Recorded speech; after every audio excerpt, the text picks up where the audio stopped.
this is the Big Friendly Swim podcast. I'm the Big Friendly host, and today's guest is a former Sandpipers of Nevada swimmer, current freshman at USC, and as of recording this interview, just wrapped up your first NCAAs. Macky Hodges, how are you doing? I'm good. Yeah. How about you? I'm doing great. So to start things off here, talk to me about the decision to swim at USC and like what was the initial factor that drew you to the team? So I committed really early. I was committed in October of 2021, and right after I took my trip, I kind of knew. Like I walked on campus, and it was just like I love the school, and the team was just so close. Like I loved the idea of a combined program was huge for me. I needed both sides. So seeing that the women's team and the men's team were so gelled together and always trained together, hung out, did everything outside of the pool together, and it was really like heartwarming, and it made me want to be a part of that team.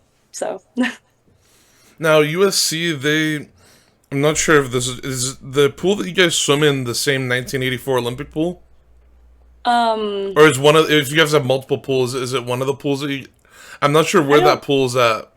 I actually have no idea, but we have one really old pool. We call It's it the like the Duncan. It's indoor. Gensu Aquatic Center or something. I Yeah, don't. That's you the can swim it one. there. Is it? I don't know if it's the same pool because they It might redid not be it. the same pool anymore. They might have fully like redone Yeah, it, but they did. The pool is really nice. We actually just got a new bulkhead, so that was awesome. ooh, that's awesome. The Yeah, it swimming was nerd in me awesome. got really excited about that. Because like the USC bulkhead was so like tall, it wasn't. It was just terrible. And I grew up swimming there like at competitions and stuff for like at Los Angeles Invite, LAI. And I remember doing a two back and trying to get out of the pool and like missing a step and just slamming my shin into the side of it. And I was just like, yeah. So before you went to USC, while you were still on Mission Viejo Nadadors, and then later you went over to Sandpipers, you competed at your first Olympic trials back in 2021 at a fairly young age. There was a lot of young athletes competing at those Olympic trials. What were some of your takeaways from that meet overall, and like how did the pandemic especially affect your preparation for that meet? So the pandemic saved me to qualify. Like I didn't qualify until January of 2021, and I had moved to Mission Viejo to train for Mark at the end of 2020, like November, December of 2020. Because I had like a practice accident on my old team. I got a concussion. I was like, all right, that's it. I'm moving. Um, and the extra year gave me like it's just enough time to mature into swimming, I feel like, because I was very much like honed in on like the 100 backstroke. Like that was the one event that I wanted. And I was like, that's the event I'm going to qualify for. It's the only one I'm good at, whatever. And then when I started training for Mark, I did a lot more freestyle and I started to develop like the endurance factor, which I just had never touched before. And out of nowhere, we were at a meet in Virginia, and I went 201 in the two free, and nobody saw it coming, and that's how I qualified. I love those swims like that, especially when you qualify for a big meet like that, hmm where you just out of nowhere go like a crazy fast time and it just blows everyone away. Yeah, and it was a prelim final type meet. It was a pro series, but it was so small because of COVID. We literally had to sit in like pairs of two on the bleachers, 6 feet apart, and there were like I six of us on the loved whole those crew. COVID meets though, because like at some meets they had like specific lanes warm up for different teams, like 2 lanes warm up per Oh my team, God. and it was glorious. You could actually warm up. Yeah. I loved that aspect of COVID meets. Yeah, it was super nice. There was like no one there, Yeah. and I remember like I would show up, I was like, oh, okay, let's go swim. And prelims, I went like 203 or something. I ended with like a 206, and I was like, wow, that was awesome. I dropped so much time. And then in finals, I was just like, I mean, maybe I can do this, but like if I don't, whatever. I'd already dropped so much time in this. I mean, that just shows well for my like next races, whatever. Then I went and swam, and I looked at the board, and I was like, oh, it was so fun. That was a great beat. So, talk to me about the logistics of that move to Sandpipers in fall 2022, Yeah, summer. summer. Yeah. And then you did like online school while you were, because you moved over to Vegas to swim with them, obviously. And talk to me about the logistics of that move and like adapting to the team and then doing online school to finish out your senior year. Yeah. So it actually started way earlier than summer of 2022. I had met Ron for the first time at a La Mirada invite meet in January.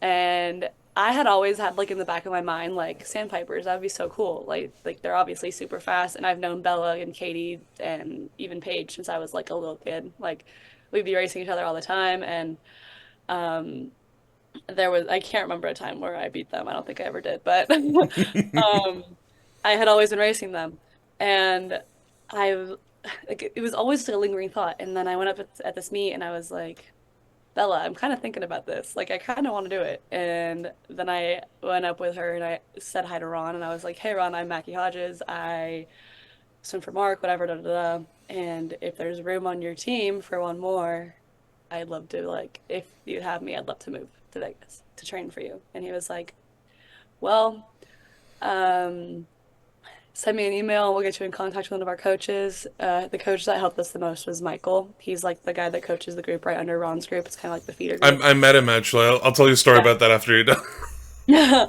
Yeah. And we started talking to him a lot.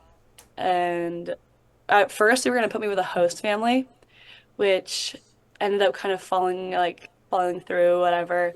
So I ended up moving into an apartment in Vegas at 18, or I started at 17, turned 18 when I was there. And I had a parent there most of the time. Like my mom or my dad was always there. They would just like rotate, and if like there was ever a time that they weren't both there, I would be talking to them all the time. Like it was never like a scary thing for me. And Abby Dunford, another one of the girls that was on Sandpipers for a while, lived right next door to me, like literally the unit next to mine. So it was really easy. And in terms of adapting to training, like I that training was so much different than what I had done before. And I just kind of dove into it and was like, okay, clearly this works. These people are insanely fast. Gotta trust the process, get through the workouts, just do them. And I thought I was doing terribly. I thought I was drowning. I thought I was like never gonna make it with this team. But Coach Ron was telling me like how I actually adapted really fast to the training and that I was doing well. And Winter Juniors came around and I had a really good meet, and it was awesome. And in terms of school, the online school I went to was a public school that my brother actually goes to. It's the same like district. So I went in and I was like, "Hey, I'm trying to do this. I'm going to go to Vegas to train for something." And it's literally a school just for that. Like for athletes who want to move and train and complete high school. And they're like, "Awesome, whatever. Here, sign up for your classes. Just they're asynchronous. You have to check in once a week." And that was that. It was really nice. That sounds really nice actually. Just being able to just do class at your own pace and like just have to check in with somebody once a week. That sounds so much Yeah. better than like a 8 a.m. to 3 p.m. like 5 days a week. Yeah. It was really nice. I loved it. I like think about it a lot, how lucky I was to like be able to do that, especially like my parents supporting that was crazy. Like their 17-year-old daughter, oldest kid, "Hey, can I move to Vegas to swim?" Like it was absurd. And then the fact that Rom actually took me was actually it was crazy. You know, it's a funny story. It's a really small world.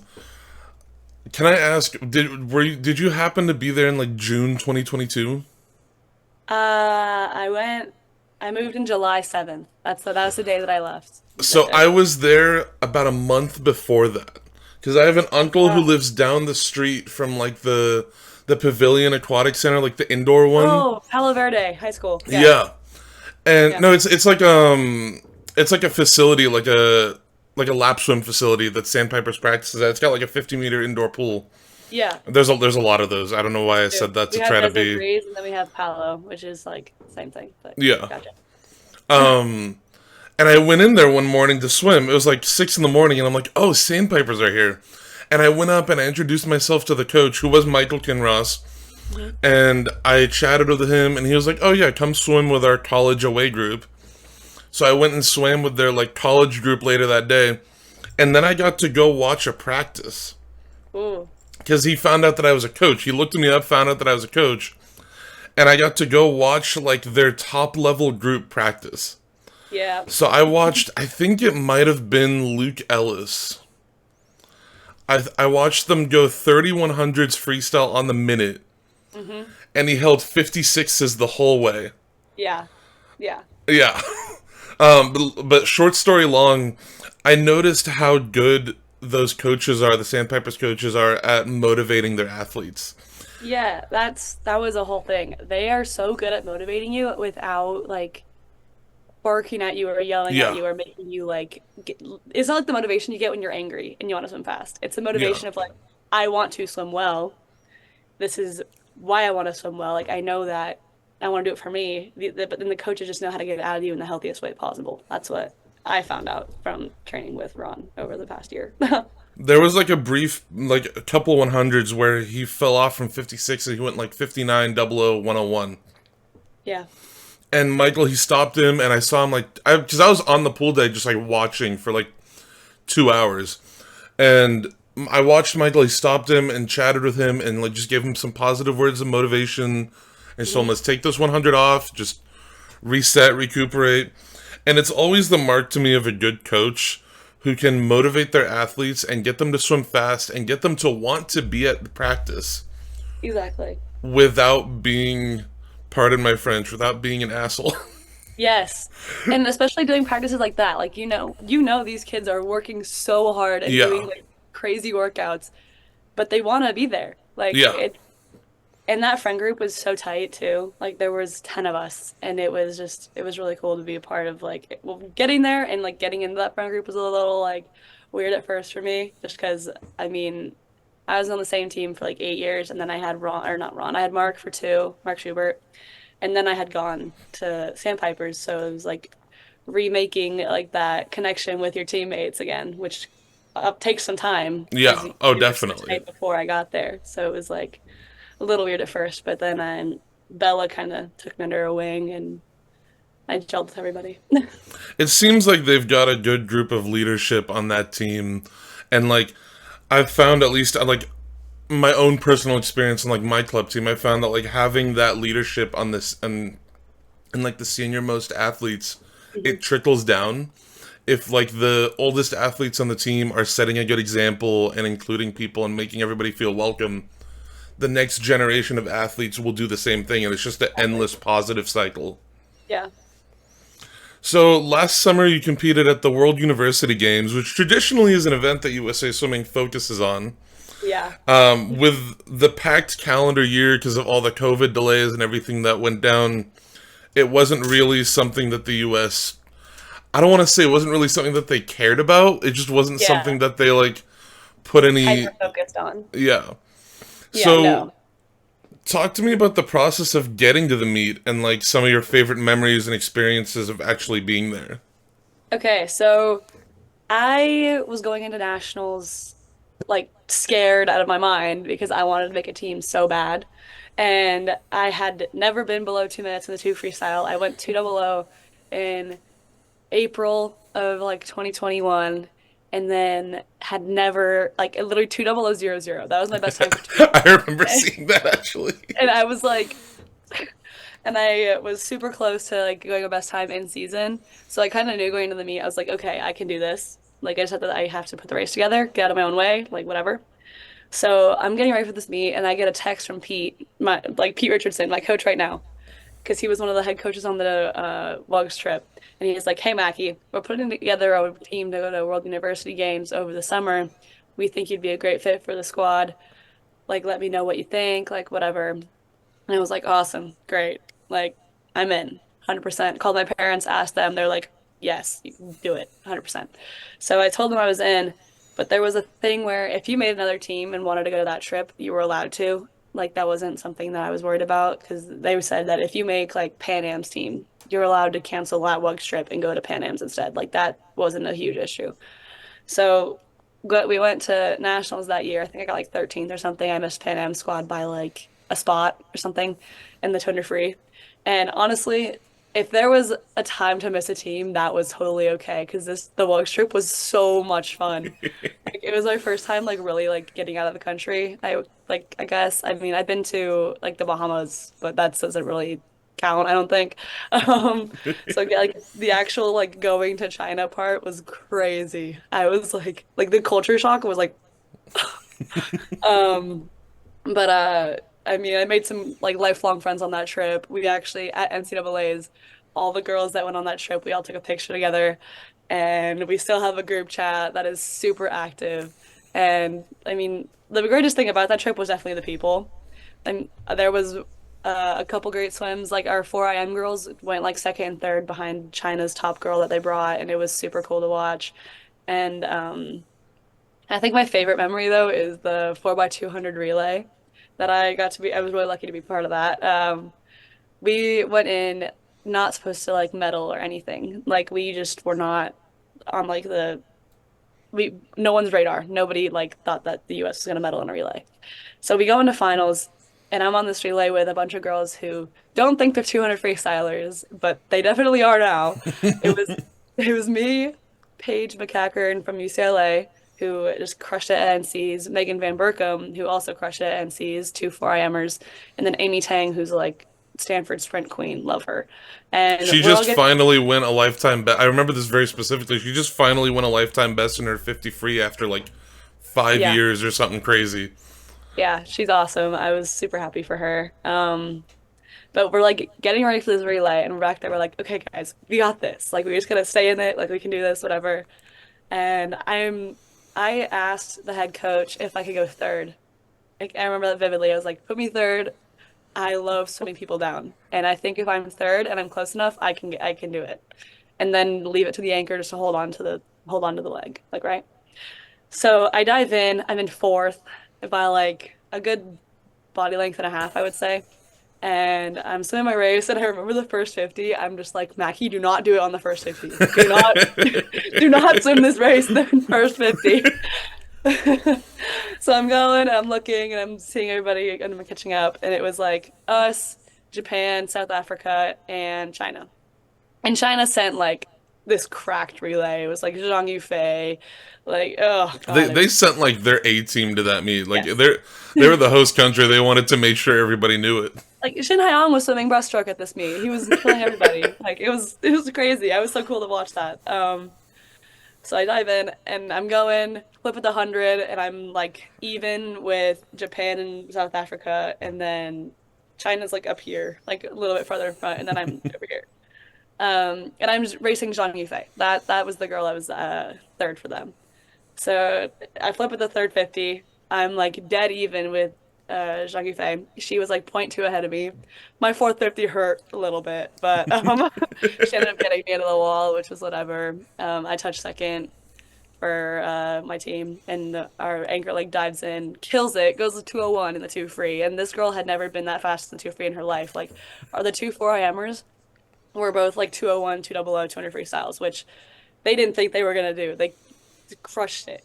And we got up on the podium, we got second, and it was really cool. Like that was I was up there like my eyes were watering. I was like, oh, this is awesome.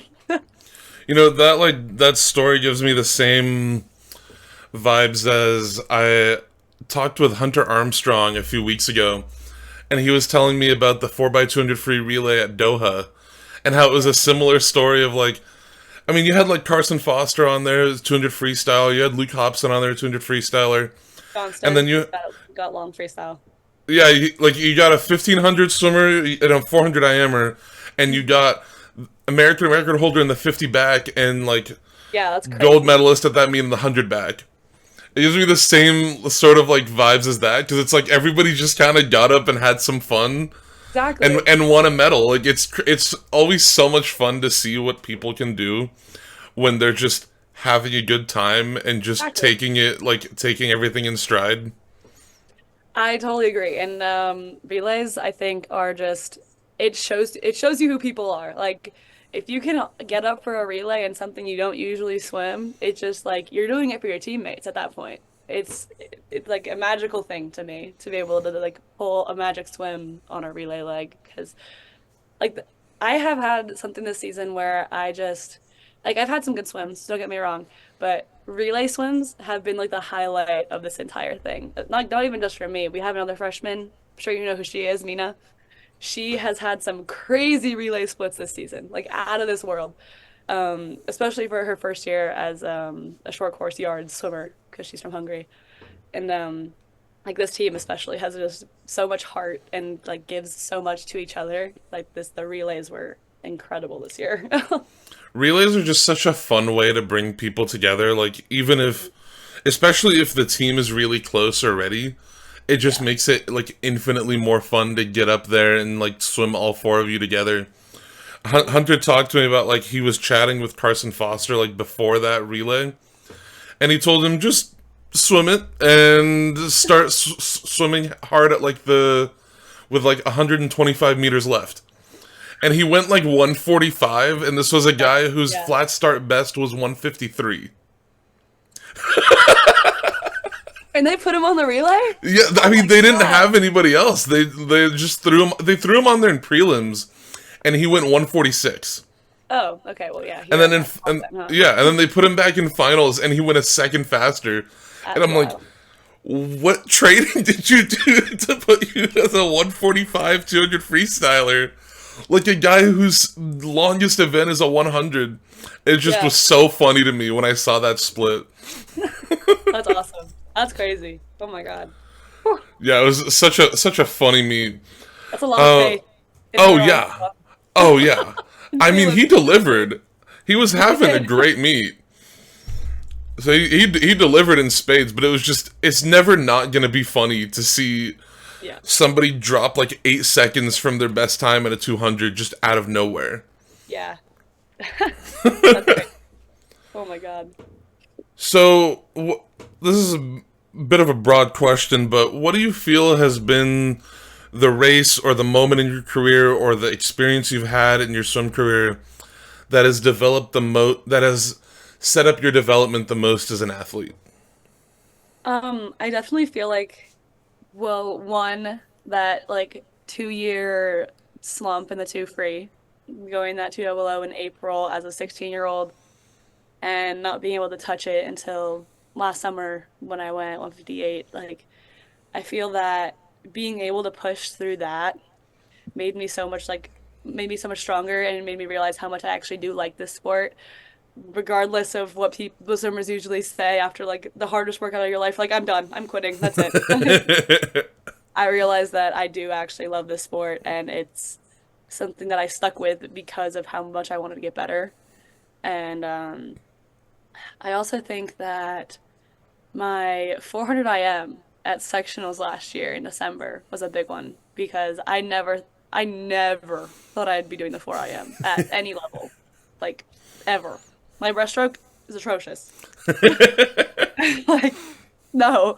Um, and then I go and do this 4 IM and I'm racing like okay, racing is maybe a loose term, but Bella Sims was right next to me and this is when she went like 356.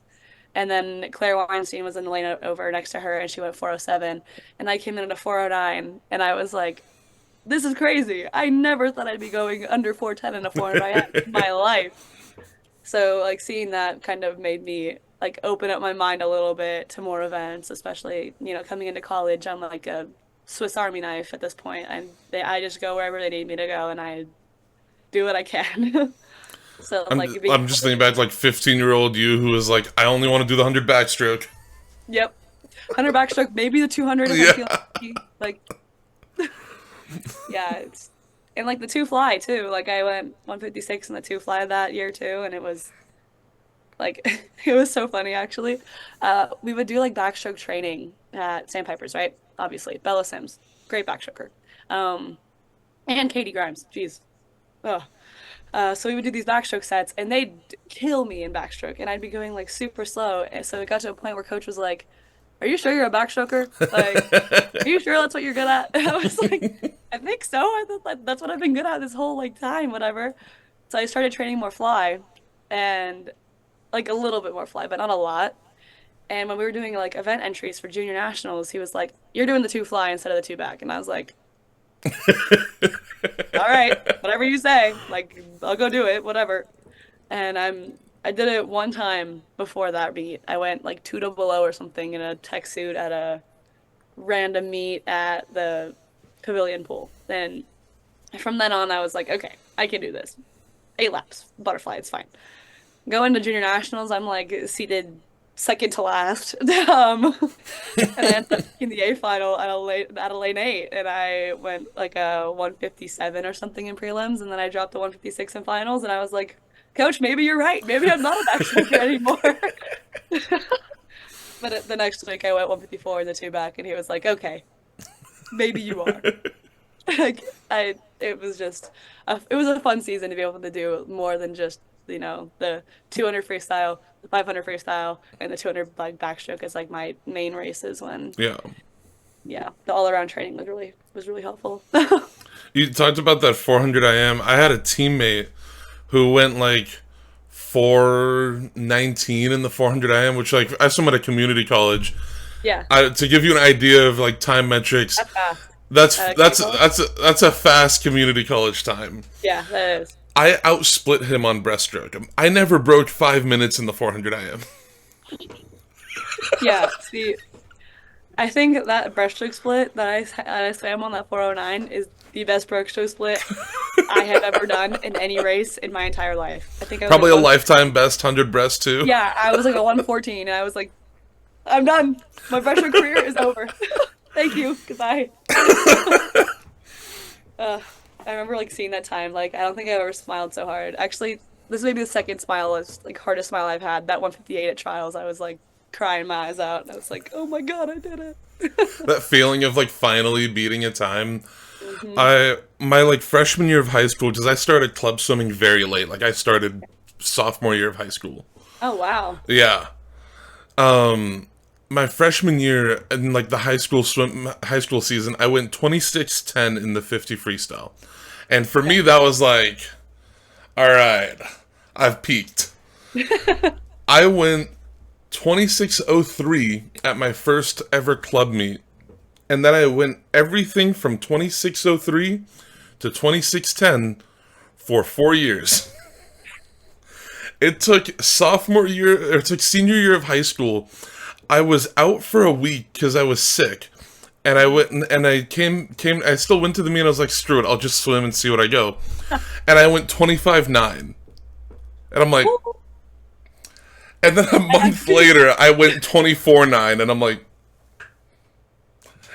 I don't know. I don't. It just reminded me that it's so funny when that happens.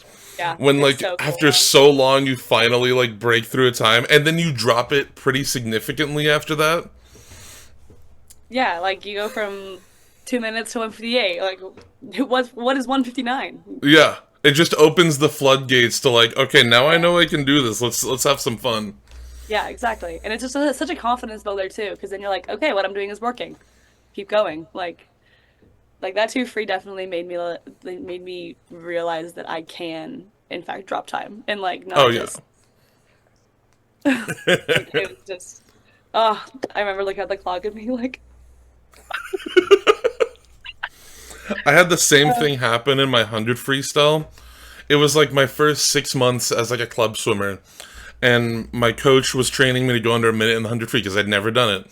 yeah. And in practice, the week before like my taper meet, I did 4 100 freestyles, one a day. Hmm. And I went 00.03, 00.02, 00.05, Oh, 00.0 whatever. And then at the meet, I went 58.2, and I'm like, yep. all Oh right. yeah. Those types of stories are always so funny. Like it's just they're just funny. Yeah. Yeah, I agree. So now with your first NCAAs freshly in your mind, like literally as of 2 days ago, Yeah. talk to me about like your takeaways from the meet and how you feel like the preparation shaped the outcome for you, and Yeah. what the meet was like for you, like on an individual level. And you've already talked about like how much you love being on the USC team, like what it was like on a team level. So this year as a whole has been a like roller coaster for me, which is, not surprising. Freshman year, I feel like always is. But had a I had a mono in December, so I was out for around a month and going into, and I mean, I had it in mid-season and like whatever, but I was out for like all of winter training So when everybody was building up that aerobic base and everything, I was standing outside of the pool being the cheerleader that was like, "God, keep going." That was me. Um, so I got back in like early January, and I had a good amount of time to prep for NCs, but it was still like a little nerve-wracking, being like I missed out on all of this training, and now I'm going to the biggest meet of the year, and I'm whatever. Um, like it was. I feel like everyone is always gonna want more from themselves. I could have gone like five best times at this meet, and I still would be like, well, I still wanted to do this, but that obviously didn't happen. Um, but I mean, coming away, I feel like it's definitely more than just a swim meet. Like you have to be emotionally like in check for NCAAs because you're getting behind the blocks, like racing people who are like Gretchen Walsh. Like you have to be ready, Yeah. like mentally to deal with that. And I don't think that there's anything that I've like swam so far that like comes close to the pressure level I faced at NCAAs. Like even at WUGS, like I just wasn't I didn't even think about it. I wasn't thinking about the pressure. But once I hit that deck at NC's, I was like, "Ooh, this is heavy." Like, especially because there's a team. Like, you're swimming to get points for your team because you're Yeah. trying to get that height. Like, you're trying to place. Um, but I mean, the team was great, and they always had my back. Like, even through the rough swims, they were always there for me. And I feel like there's so much more than just like the swimming part to take away from it. Like the preparation, everything was fine. Like there was nothing wrong with it. I had a rough meet, and what can you do? I mean, it's okay. I had one good swim. The first night, I had a decent relay split that I was happy with, and then from then on, I just was not having the meet that I wanted. And um, I think one thing that Lee really like taught me was even when you're not swimming your best, you have teammates that are, so you gotta kind of borrow from them, take that energy, and try to get like use it in your races, or if that's not working, you have to take whatever positive energy you have left and give it to those teammates so they can swim their best. So, and on that last night for that 4x1 relay, I gave everything I had and my voice was gone. Um, it just it taught me how to be happy for people even though I'm not swimming well. That was my biggest takeaway from NCs. And I'm hoping that I can carry that into more than just swimming and like life in general. It's such a mature way to think about it, and it's something that I love that this sport nurtures. Is like, yes, on many levels, it is an individual sport. Like, you are training for yourself, and for the most part, you're swimming alone, like in a Yeah, race. exactly. But I feel like that opens up the door for so much more like supportive aspects Yeah. when it comes to swimming because you have those relays and you have those team environments. And like, it's something that I love about the US college system is that we have NCAAs and we have all these college meets. Yeah. And it like there's international athletes who come train here. Like Yeah. like it's just a culture that breeds so much positivity and so much fun. And Like, people want to be a part of it. yeah, Like that's like the whole exactly. thing. You know, It, I remember like I was never obviously never like the greatest swimmer. Like I love swimming. Like I live and breathe this sport. I don't know if you noticed, but I was never like a sectional swimmer or even like I don't know if you know, I mean you know about far westerns. oh yeah, yeah. Yeah, I never won. I never went either. But one of my good friends, like you were talking about like losing your voice cheering, and one of my good friends at my last trip with my college team, they took me down to state championships with them at East LA College. And I was just there as like a team support person, and like in a very desperate situation, they'd throw me on a relay if somebody got sick. Oh But no. no, they didn't do that. Um, but I was watching my best friend swim the 500 freestyle, and I was counting for him and I was cheering for him. And again, short story long. The second he touched the wall and won the race, I screamed so loud that my voice fully gave out. Yeah. Yep. Yep. Like midstream, just nothing. Yeah. See, like even before the relay started, I then we have this thing like SC on me, S3 on three, 1, 2, 3, and you do it like three times. So I'm Yeah. doing it, and I'm like, what? It just has like a screeching, dying chicken yelling in this pool. And everyone looks at me and is like, I was like, I'm doing my part, guys. I'm trying my best. But I mean, it's whatever. That's It just just, how it goes. Like that, being able to be in that type of position is obviously like you're hoping for you. The hope was that something else would happen, but being yeah, able to be in that position and be a support person for the team is still such a positive and fun way to support the team. And it, in my opinion at least, it creates more lasting memories with their teammates around you. yeah. And then in terms of like swim age, I feel like I'm definitely not as like experienced as some of the people that I swim with because they've had a lot of like international experience. But I definitely need to grow up in the sense of accepting when I've had bad swims and just taking it, putting it in a bubble and blowing it away and not thinking about it anymore. Because even from like a very young age, I have always been so bad at being hard on myself about swims that like even at like age group meets that meant nothing. And if I didn't drop time, I'd be bawling my eyes out after I got out of the pool. Like, why do I swim so slow? Like, whatever. Um, like a big focal point for me this year was to try to grow up a little bit, take the bad swims, be okay with how they went, accept it, and move on. And so you can do better on the next one. And NC's was definitely hard for me in that sense because you train all year for that one meet.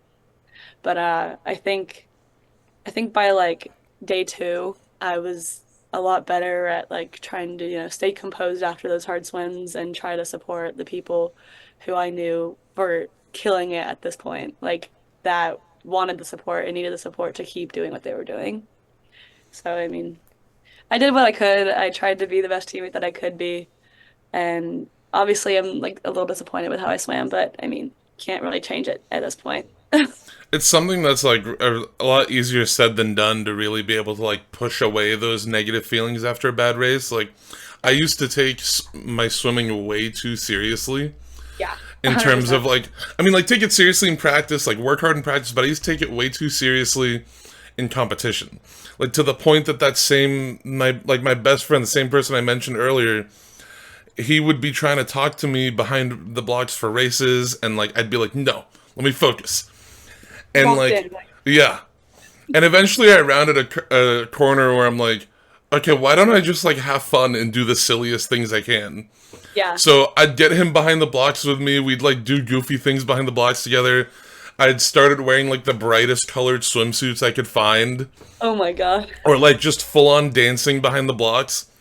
Like it's so much more fun. Like you're sorry. Like it's so much more fun when you just not necessarily don't take things seriously, but when you take things in stride and just have fun with what you're doing. Yeah. You just gotta let it go. Like you can't Yeah, think. You just have to just you've done it. You've done everything you can. You know how to swim your race. Just gotta let it go and just yeah. swim. I have the same thing. I overthink everything. Like I'm just a critical overthinker. Like everything. So the stressful, the anxiety that comes with like swimming at big meets, like nationals, NCs, all that is just like I'm learning how to just like don't even think about it. Go swim your race. If it goes well, great. If it doesn't, you have more swims in you. You're not done. I still have 3 years of this. Like it's not going anywhere. It can be hard, like, to master that ability or just to even get that ability under control. Like, even athletes like Katie Ledecky, Michael Phelps, like, even, like, the best in the, even, like, Caleb Dressel, Yeah. they feel that pressure too, and sometimes it's too much, and sometimes they take time away and come back rejuvenated and, like, ready to go. Yeah. I love what Um, Caleb Dressel had to say about that actually. What he said about taking time off. He didn't come back until he knew he would be okay not swimming. Like that yeah. was a huge thing. Like I don't like I'm and so just happy he's back. yeah, me too. I am too. I think he's awesome. I love watching him race. I think I maybe had like 2 conversations with him ever, but they were like the greatest conversations of my life. I feel like I took so much out of them. I was like, oh my God. It, Yeah. like, what he's done is so good for our sport, because it, unfortunately, I saw a lot of discourse online, and this is just my fault for reading the Swim Swam comment section. of people being like, "Oh, he's just gonna drop his racing. He's just gonna scratch again. Is he actually gonna show up?" And I'm like, I feel like there's been an unfair expectation placed on athletes like Caleb Dressel and Katie Ledecky and Michael Phelps of like, they need to be the best all the time. If they don't win a gold medal, if they don't go the fastest time ever, it's Yeah. a disappointment. Yeah. I think that's kind of like USA swimming as a whole. Like the Olympic team, if the Olympic team doesn't go to the Olympics and win everything and sweep the meet and whatever, it's considered, oh, America had a bad year. They're in a slump, whatever. The world's just getting faster. It's Yeah. not like we're getting slower. It's like the swim world is bigger than it used to be. It's not like America is just all of a sudden slow. We're still getting faster. It's not like there's nothing changing other than everybody else around us. I remember like Lily King talked about like how annoyed she was that people were asking her like, "Oh, were you disappointed with this meet?" When she won bronze in the 100 breaststroke and silver in the 200 in Tokyo. And she's like, I became like the eighth fastest performer ever in the 200 breaststroke, and I went under 220, and I was third in the world in the 100, and like another American won the race. Like, what are you guys talking about? Like, it's something I've always been so annoyed by it. I'm like I remember specifically watching the 2016 Olympics, and that was what got me into club swimming, Yeah. and seeing Cody Miller win bronze in the 100 breaststroke. Oh, I love Cody Miller. I I think love Cody Miller. I think he's awesome. He's so awesome. And his reaction to winning that 100 breaststroke bronze medal was honestly more excited than Adam Peaty. He was more excited than the gold medalist. Like, it's like I wish we That's fine. celebrated stuff like that. Like, I wish we celebrated people winning silver or even getting eighth. Like, you are Yeah. in a final with the fastest people in the world. You were able to get here and compete with them. Like, I wish we didn't have that really unfortunate mindset in the US of like gold or nothing. Yeah, I totally agree. And I feel like that it's such a toxic mentality because you always feel like you're failing. Like that's what something that I've also thought about. Like if I don't go a best time, I always feel like I'm failing or I'm like doing something wrong or like in the middle of the season, I'm like, oh, I'm not PBing. What is wrong with me? This is not normal. Whatever. What it totally is. You're not supposed to go a PB at a dual meet against Yeah. Arizona in November. Like that's not what's supposed to There's happen. always something to learn with every race. Like there, like you can look at how you swim. And it's something that like my parents, I love them so much. They have supported me in swimming for so long. Yeah. But they'd be like, "Why didn't you go at best time?" And I'm like, "Because it's like September and I've been swimming for like 2 weeks." Yeah. Yeah. That's real. But yeah. Yeah. So my last set of questions for you here, and this is something I'm trying for the first time. I've seen other podcasts do this, and I want to give it a try. We're just gonna go through some quick, fun questions, like Okay. nothing too, Nothing too deep. nothing too deep. So, talk. What are some of your favorite sets? Because you've trained under a lot of legendary coaches. What are some of your favorite sets you've done? Um, my favorite or like the hardest? Like, what do you want Either to or. know? Okay. Favorite? God, this is hard. Okay, I'll go with the hardest first. Hardest that I've ever done was 4200s the day after a meet when we're literally going to fly back to Las Vegas after World Cup and we go to this pool. I have no idea where we are. Like we're in Indiana somewhere and we dive in 400 warm up, 4200s step pattern, and it's like we did like 20 twice. So it was like four moderate or like four pink, one red, three pink, two red, all the way up to Yeah. one pink, four red, whatever. And we did 400 warm up, 4200s, 600 warm down, got out, left, flew home like nothing happened. Like That's so from that day this random. morning, like yeah. We do. What do we do here that I like? We do these like running dive 25s here sometimes that I love. I love running dives. Like anything that I can be like resembles some kind of athleticism outside of the pool, I really enjoy. Like hobbies, volleyball, basketball, my favorite. Um, ooh, we did 10 4 IMs at OTC last year with Sandpipers, and it's a favorite because I didn't know I could do that, and then I did it, and I was like, Oh I can like God, and that's walk probably in right long now. course too. And altitude. And they were descend 1 to 3, and then 10 was just like all out, whatever. Oh my That God.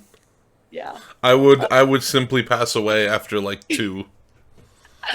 And then ooh, we did another set, and it was like 4100s, and you had to um it was interval descend. So you started at I don't even remember what the interval was, but you started at an interval and you descended by 2 seconds every two. So we got down to like what did we get down to? I got down to like 112, and it was like two on 112, two on 110, and then when you missed it, you just had to keep going until you hit like 4K. Or else Oh, I think my coach did a similar set like that with us. I don't remember it exactly, but it was something like that. And I remember doing it, and I was like, "This is terrible. Everything hurts. I'm going slow." Um, oh, here's my actual favorite thing. My actual favorite thing to do in swimming ever: underwaters with fins or backstroke pole. I love backstroke pole, but do not make me wear a buoy or a band. I'll just swim without it. I love backstroke pole. It's my favorite thing ever. Probably my favorite set that I ever did. Well, actually, probably my hardest set that I ever did was I went to a meet up at Cal because I'm like an hour away from Cal. So I went and swam at like a club meet that they host there called the Cal Invite, and I met some of the guys on the team. I met like a couple of the assistant coaches on the team, and I'm like, all right, give me some sets. Give me some stuff here, and it was 24 150s. All freestyle. They did them on 130. I did them on like 230, and then I think I fell off on the last half, so I went to like 245. Yeah. That was probably the hardest set I've ever done. But the most fun set I've ever done, this is a little bit complicated. It's 50s, endless amount of 50s. And you leave when the clock says 05. Okay. And you're kicking with a board. And you have to get back before the clock says a minute. Before like the top of the minute. And then you leave on the 6th. And you have to get back before the minute. And then it keeps going. You leave a second later every time, but you still have to get back at the same time. So you're going from getting less rest to more rest, but you have to go faster. Yeah. And if you miss it, you put up your board, you stop for a second, you stop for a 50, and then you swim. You do freestyle. And then once you miss that, you stop for a second, you rest for a 50, and then you put on fins and you swim that. And like you just keep doing that until once you miss with fins, you're done. Yep. And I think the fastest I ever went was we swam in a 20-yard pool sometimes, not a 25-yard pool. The fastest I ever went in like a 40-yard freestyle was like 18.9, and that was doing definitely a legal amount of underwater dolphin kicks, and not just taking like 2 strokes in the whole thing. Yeah. That set was probably the most fun set I've done. And you've described yourself as a Swiss Army knife, which seems to be a running trend among anybody who swims at Sandpipers. Like, I swear to God, it seems like you guys can just swim anything. Not breaststroke. Not breaststroke, that's true. Fun fact, the first race I ever did as a sandpiper was a 200 breaststroke. I'm not even kidding. The first race I did when I got there, I trained for maybe like 2 weeks or something, and then I had a meet. And I did the 200 breaststroke, the 200 freestyle, and the mile. The coaches are just like, are we sure? Yeah, man, I went like 228. That was rough. And I think I did a 2 back in there somewhere. I don't know, but I remember doing the mile. Ooh. The short course mile is a different beast. I love the short course mile. I'm a distance swimmer though. I'm clinically insane. It's okay. I've got the diagnosis. see, like I can do the long course mile is fine. I just need to like believe in myself and train like no other to be good at it. But the short course mile, I can't do that many turns. My legs like fall off. Like you'll see them at the bottom of the pool by like 1200. This is a completely different tangent from the question I was going to ask you, but I have two very unfortunate swims in the mile logged in my swim history. I I've lost 3,200 yards of swimming by a combined 19/100ths of a second. So the first one was I was racing my teammate and we were about a body length ahead of each other. Like I was a body length ahead of him, he was behind me. And 200 yards left, he starts splitting half a second faster. Oh, Second that's fast. brutal. Just slowly, bit by bit. Until, like, the last turn, he's even with me. And 5 yards from the wall, I'm ahead of him. And then he's 6/100ths ahead of me. We both dropped, like, a minute and a half. And we ended up placing top 8 out of, like, the morning heat. So we were like, alright, cool. A year later, I dropped time again. This time, the guy that I was racing was stroke for stroke with me the entire time. Oh, Like, just that's just perfectly annoying. even. That's Like, and I'm so, like, oh, I would pass him a little bit and he'd catch up. And then he'd pass me a little bit and I'd catch up. yeah, 13/100ths of a second. that's That's terrible. my unfortunate history of the mile. But the question I was going to ask you before all of this, what's your favorite event? If you had to pick one event, be the only thing that you swim for the rest of your swim career, what would it be? That's so hard. Um, Probably the 200 backstroke short course. I love the That 200 back short course. I think I picked that because I've last year I really figured out how I swim it, and like since then I have been like so much better at it, and I think I think that I like doing things that I'm good at.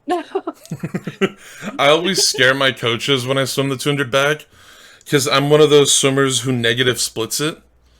So like I've Mhm. gone out and I like my best time was like 2:27. Yeah. Yeah. And I went out in like a 1:15. And I came back in a 1:12. And my coach looked at me afterwards. He's like, I was about to get in the pool and drag you out after that first 100. Like, so I'm similar. When you said negative split, I thought you meant like even split or Yeah. maybe like split faster. I like I even split it. Like for my best time, I have like 1:53 my best time. When I did that, I was out 56, back 57. And I had never done that before until that one swim. So now that's just how I do it. It's like the first 75, you gotta just take it out. And if people are passing you, it's okay because you're gonna get them on the back half anyway. Yeah. You just gotta trust yourself a little bit.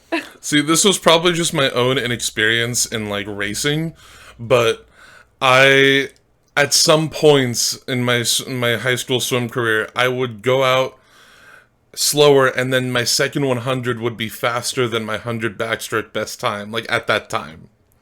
By like not by like a Crazy. tenth, by like 2 or 3 seconds.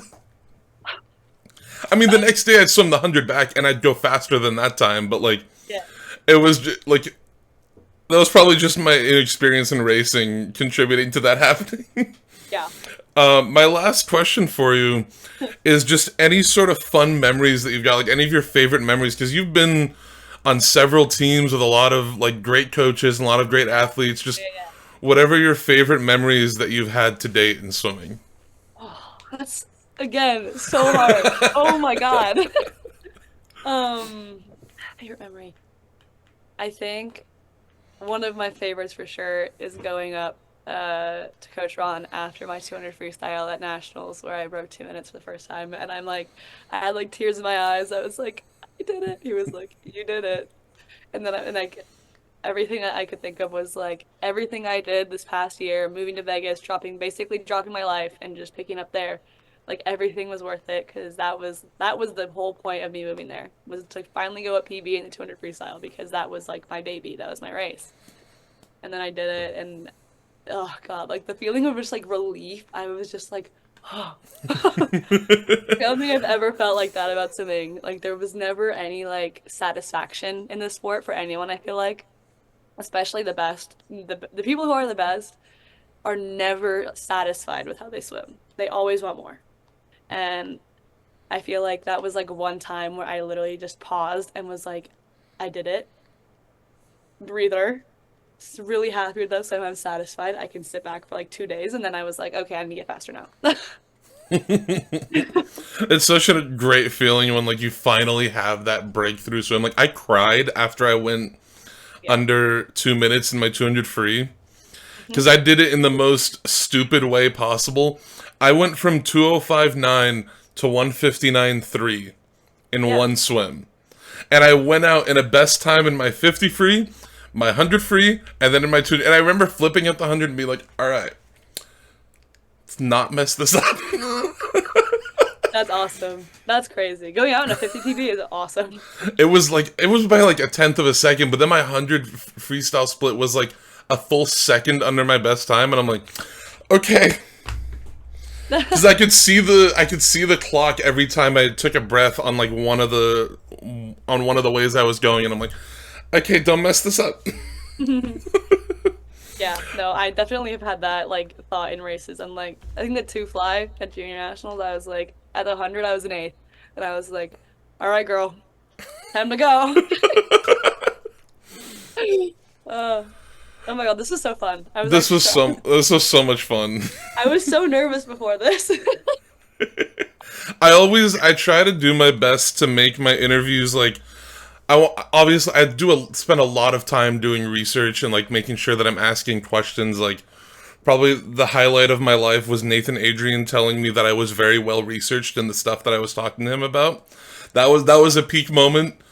But I always try to like make sure that I'm doing research and making sure I'm making people's time worth it. And then at the same time like making sure they're having fun. Like this is the Big Friendly Swim podcast. When I was at Golden Goggles in November, every time I'd introduce myself to people and be like, Big Friendly Swim podcast, they'd all crack a smile. And then I'd lure them in with well thought out good questions. That's awesome. So No, it's this is always a great. goal of mine to make sure everybody has fun here. Like I want this to be a positive experience. I mean, I'd be having more fun if you weren't wearing a Stanford shirt, but I'm sorry, I have a rotating supply of swim shirts. No. I'll go online. I'll buy a USC shirt. well, when you said you lived an hour away from Cal, I was like, oh, that's a dangerous shirt to wear. I went to the Stanford versus Cal meet actually. Oh, Um, it was amazing. I watched Gabriel Jett go to 15 meters off the last like 4 walls in the 500, and I'm like, okay, that's perfectly normal. yeah. I've been so lucky. Like I started this in 2020, like height of COVID, and I did 2 interviews in the first year. And yeah, I was like, and that was like amazing to me. I'm like, and it was Tom Shields and Nathan Adrian, so it was like big name people. Yeah. And then in 2022 was actually Michael Kinross, who was my 3rd ever interview that I did. That's awesome. And I did like 10 interviews that year, and I'm like, oh my God, this is crazy. And then I did like 20 last year. And then since December like 16th, I have had weekly interviews posted every single week. And now I'm up to like May 16th. And like I have them scheduled ahead. Like this is gonna I still need to move them around for which interviews I want to release when, but I have interviews scheduled ahead to May 16th. And do you post them on like YouTube or like Yeah, I Instagram? post them on YouTube. I post like clips of them on Instagram, Got it. and I'm on Spotify and Amazon Music. I did see that. Yeah. You're on Spotify. That's awesome. And I'm trying to get into like doing like more short form. I don't know if you've seen any of my videos come up, but I'm trying to do like short form content, just talking about like whatever swimming event is going on that day. So I'm about to go crazy for men's NCAAs this weekend. Yeah, the Marshawn madness. Oh God, okay, wait, I got it. The swim nerd in me has got to ask. Do Okay. you think you got ASU or Cal? I think ASU takes it. I think ASU takes it too, They but have I too think many it's people to not. Like, they have Karoon top seed. Yeah. Isn't he top seed in the 100 to 200 fly? Yeah. I don't know if he's top seed in the 100, but he's top seed in the 2. They got Kosh, who's been firing since Pac-12. yeah. Marshawn doesn't miss. Putting him in Even the if he did, 500, I he'd still think, is win. going to cement things for them. Like, because Yeah. they've got Kosh as the top seed in the 400 IM, and then putting Marshawn in the 500 is like it'll be just those extra cherries on top. But I'm like, Cal always shows up. Like I can't confidently say that ASU will win, Yeah. but if they do, it's gonna be like a battle to the 400 free relay. I feel like I might be Yeah. entirely wrong, and they might win the meet by like 100 points. I don't know. I don't think it'll be 100 points. I think it'll be closer than that, but I do think ASU will win. I think they will win too, but I want to see like a really I want tight a good team meet. battle. I It's want gonna to be see a good meet, fun. too. It was actually a tight race at women's NCAAs to like the last day. Yeah, it was. It was actually our first top 10 finish in a long time, so it was a big deal for SC women. Actually, I this saw year that felt actually. Like, I don't remember the last time USC's placed top 10. Like, it's don't worry about the fact that I can randomly think back to like the last time I saw USC place top 10. I I don't can know tell you that. what year it was. I can tell you what year it was. Just like let me hear this first. Was it? It was like early 2010s, 2016. 2016. That was with. I'm not looking it up.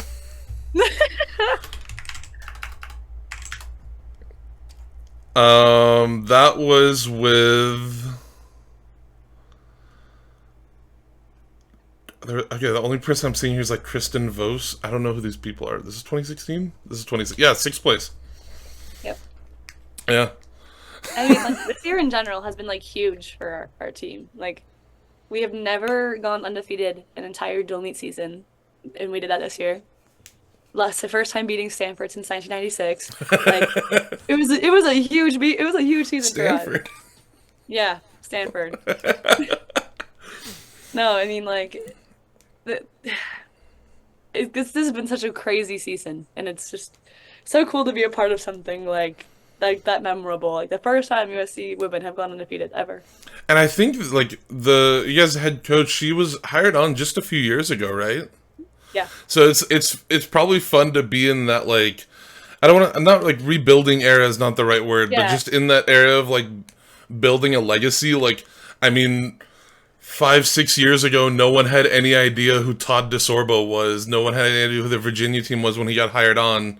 Yeah. And here we are. They've won 4 straight team titles. That's And Alex Walsh went 44 in the 100 freestyle. that like I don't have Sorry, any not Alex words. Walsh. Gretchen Oh yeah, Walsh, I mean 44. both of them are amazing. Both of them are crazy, but 44. Oh I my. had no words. 47 in the. This was the metric that I was telling people, like That's like a non-swimmers. Yeah, but the That's a good metric I was guess. telling like non-swimmers was Gretchen Walsh went 47.4 in the 100 fly. That would have placed 8th in the 100 freestyle, or I think it would have been like 5/100ths off of 8th. Oh my god. Caleb Dressel went 42.8, and that was considered to be about the same level of like outlandish crazy swim. 42.8 wouldn't get you top 20 in the 100 free at NCAAs. Like that's how ridiculous that swim is. Is that That is she's like ridiculous. almost 2 seconds ahead of the next best active NCAA swimmer. Like, It's NCAA. It's a humbling experience to say the least. I want to see someone finally though. I saw like a meme that Swimming World posted about Missy Franklin's 200 freestyle. Oh my god. That record has stood 139 for so long. Insane. I thought So somebody this year might get close to it. And like Yeah. 140.9, like Bella Swims went 140.9, Anna Poplawski went 140.9. Those are great swims. But no one, I mean, like, I think Mallory Comerford was the only person who went under 140 besides her. She went 149.8. And no one else has gone anywhere near it. And that was when she was like, she had a back spasm injury like the year before, and she was in Yeah. severe recovery. Like, where could she have taken that record had she been like not coming off of an injury just the year before? Yeah. Yeah, like some of the NCAA records are actually absurd. And Elizabeth Beisel's 400 IM record, I didn't even know that was a thing until this week. Oh, the long course one? No, the 354, the NCAA. Oh, is That's that the wild. NCAA record? I think that was Ella Easton. I thought it was Beisel. I don't know. Maybe I'm wrong. Beisel has the long course one, which And is that a might be whole it. nother animal in itself, because like 4 people have gotten like Maya Dorado went Elizabeth Beisel's record's like 4:31.1 in long course, and it's the American record. I And remember Katie was so close to yeah, breaking that. she went like Small. 4:31.3, Oh, and then Maya Dorado in 2016 went like 4:31.1, and then no, it was Katie Hoff. I'm sorry. Elizabeth Beisel was another one of the people who got really close to it. So it's been like 4 or 5 women have all gotten so close to that record. Sorry, I'm getting my names mixed up. We've just gone into full swim yeah. No, nerd mode here. I'm sorry. I'm also a swim nerd. If you cannot tell. No, you're good. Yeah, it was 4:31.12, and like Beisel went like 4:31. I'm looking at the results from London. Oh my God, she said that. She went 4:31.6 and then 4:31.2, and then 4 years later, Maya Dorado went 4:31.15. Missed it by 3/100ths. Imagine swimming at 4 a.m. and missing it by 3/100ths. I want somebody to break that American record, please. I think Katie Grimes is the best shot right now. I agree. I will 'Cause never she's still, bet like- against Katie Grimes. Oh no, definitely not. She's amazing. Like God. she just swims everything. And she's Emma actually- Wyant missed it by like a second. Like Oh God, Katie Grimes is the most genuine soul I've ever met in my life. I just want to put that out and like. I love Katie Grimes. I'm her biggest fan. I met her at Golden Goggles, and she was probably one of like my top 5 favorite interviews from that meet, because she just seemed so happy to be there, so happy to be doing anything there. Yeah, she's just so authentic and like genuine. It's just she's awesome to be around. Like swimming with her was incredible. No. I mean, she like just throws down. It seems like it's just a running theme with Sandpipers. You guys just throw down insanely fast swims, anytime, anywhere, like in any range of events. Like she's a decent 100 freestyler, and she's also on the Olympic team in the 10K. Like, That yeah. I'm at a loss for words at this point. It is grind time all the time. Yeah. Man. All right. All right, Mackenzie, this has been so much fun. Yeah. I Thank you agree. for sitting down with me.